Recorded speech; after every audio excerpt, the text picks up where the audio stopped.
The night Daniel Reyes' life quietly turned upside down didn't begin with danger or drama. It began with fatigue.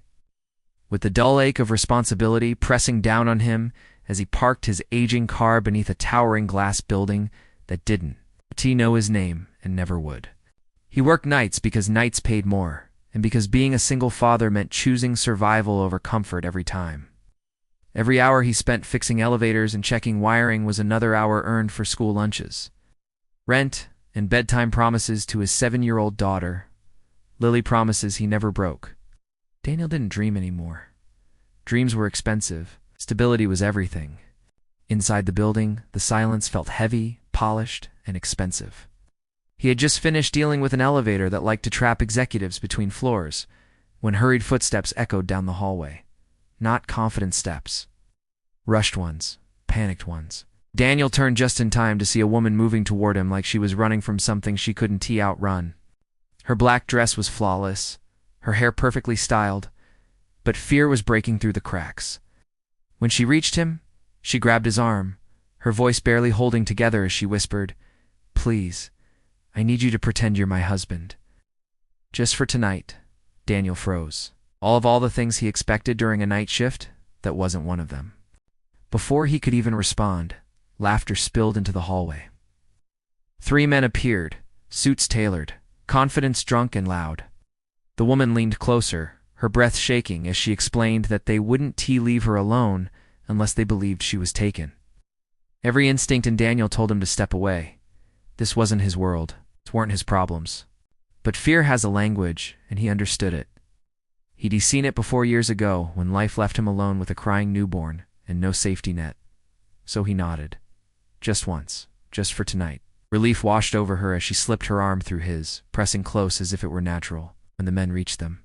She smiled like someone who'd never been afraid a day in her life and introduced Daniel as her husband. One of the men laughed, questioning it, but Daniel didn't flinch. He met the man's stare and calmly asked if there was a problem. There was nothing aggressive in his voice, just certainty. That was enough. The men backed off, muttering excuses as they walked away. When they were gone, the woman exhaled like she'd been holding her breath for hours. She thanked him quietly, really looking at him now, not as a tool or a shield, but as a person. Daniel tried to leave. He always did. But she stopped him, insisting on coffee and an explanation. In the empty executive lounge, surrounded by city lights and silence, she introduced herself as Evelyn Carter. The name hit him hard. Evelyn Carter, the billionaire CEO, the woman whose face filled business magazines, the empire builder people feared and admired from a distance.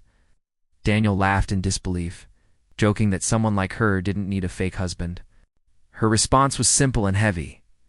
Money doesn't protect you from everything. She told him about the pressure, the constant performance, the men who treated her success like a challenge instead of a boundary. She admitted she'd run because she just wanted to feel normal, even if only for a few minutes. Daniel listened. He didn't interrupt. He didn't flatter. And that alone made him different. When voices echoed in the hallway again, Evelyn stiffened. Without thinking, Daniel stepped closer. She whispered that she couldn't go through it again. And then impulsively, desperately, she kissed him. It wasn't dramatic. It wasn't planned. It was raw, real. The men froze, embarrassed, and disappeared without a word.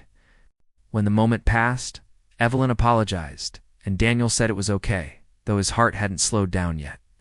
They both pretended nothing had changed, but something had. Over the following weeks, Evelyn found reasons to see him, small ones at first, and honest ones. Late-night conversations turned into shared meals. She learned about Lily, about scraped knees and bedtime stories, about how Daniel had traded his own ambitions to become the father his daughter needed. He learned about Evelyn's loneliness, about boardrooms full of people who feared her but never truly saw her. Somewhere along the way, the lie that had brought them together started to feel dangerously close to the truth. And then reality intervened. Rumors spread, whispers about favoritism, about lines being crossed. Daniel was called in, offered a quiet settlement and a polite suggestion to resign. He went home carrying the weight of another loss. Lily noticed immediately. She always did. When she asked if he'd lost his job, Daniel told her they'd be okay. But for the first time in years, he wasn't sure if that was true.